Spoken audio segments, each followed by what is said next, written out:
ในวันที่ 7 พฤษภาคม 2025 กรมช่วยสหกรณ์กระทรวงการเงินร่วมกับสภาแห่งชาติและกระทรวงยุติธรรม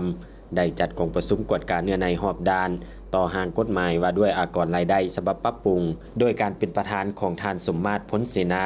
รองประธานสภาแห่งชาติมีคณะกรรมาธิการกฎหมายกรรมาธิการแผนการเงินและการตรวจสอบสภาแห่งชาติพร้อมด้วยการนำ2กระทรวงและภาคส่วนที่เกี่ยวข้องเข้าร่วมในกองประชุมท่านภูวงศ์กิตตวงศ์รองรัฐมนตรีกระทรวงการเงินให้รู้ว่าการปรับปรุงกฎหมายว่าด้วยอากรรายได้ครั้งนี้เพื่อแก้ไขข้อคงค้างในการจัดตั้งปฏิบัติกฎหมายว่าด้วยอากรรายได้ในระยะผ่านมาและจัดตั้งปฏิบัติมติของกรมการเมืองศูนย์กลางภาคฉบับเลขที่04/กมสพ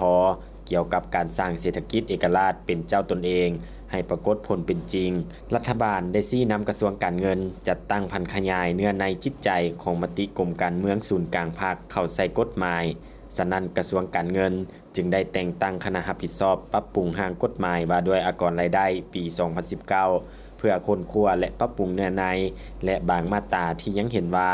บ่ชัดเจนครบถ้วนอัตราที่จูงใจในการดำเนินบางกิจการและสอดคล้องกับการจัดตั้งปฏิบัติเวียกงานตัวจริงที่เป็นช่องว่างการลบหลีกรายรับพร้อมทั้งเฮ็ดให้ความเข้าใจของหัวหน่วยธุรกิจต่อกับบางเนื้อในในกฎหมายยังบ่ทันลึกซึ้งและบ่เป็นเอกภาพในการจัดตั้งปฏิบัติจึงพาให้เกิดปัญหายุ่งยากในการคุ้มครองและจัดเก็บรายรับเข้างบประมาณแห่งรัฐบ่ได้เท่าที่ควรซึ่งแสดงออกในการสนทนาและแลกเปลี่ยนกับเสี่ยวชาญขององค์การจัดตั้งสากลก็เสนอให้คณะรับผิดชอบปรับปรุงและเพิ่มเติมบางเนื้อในให้ครบถ้วนและแทดเหมาะกับสภาพขยายตัวของเศรษฐกิจสังคมในปัจจุบันจากสาเหตุที่กล่าวมานั้นจึงมีความจำเป็นต้องได้ปรับปรุงกฎหมายว่าด้วยอากรรายได้ให้มีความครบถ้วนรัดกุมและสอดคล้องกับภาคพื้นและสากล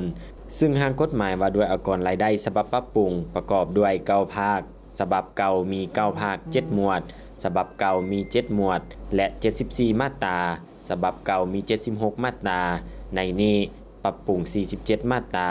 ยกเลิก3มาตราและรักษาเนื้อในเก่า29มาตราท่านรองรัฐมนตรีกระทรวงการเงินยังได้คาดคะเนผลที่ได้รับจากการปรับปรุงกฎหมายฉบับดังกล่าวและคาดว่าภายหลังกฎหมายฉบับนี้ได้ถูกขับร้องและประกาศใช้แล้วจะเป็นบ่อนอิงที่สำคัญให้แก่การจัดตั้งปฏิบัติเวียกงานอากรรายได้เช่นการจัดเก็บอากรรายได้ต่อบางกิจการเพิ่มขึ้นและเป็นการจำกัดช่องว่างการหัวไหลรายรับให้ลดลงกลไกจากการปฏิบัติเวียกงานอากรรายได้ได้รับการปรับปรุงให้สอดคล้องกับระเบียบการสากลโดยเฉพาะขอดการคุ้มครองราคาโอนและการเก็บอากรกำไรต่ำสุดจากบริษัทข้ามชาติซึ่งจะเป็นท่าแห่งในการจัดเก็บรายรับเข้างบประมาณแห่งรัฐให้มีความต่อเนื่องและสามารถตรวจสอบได้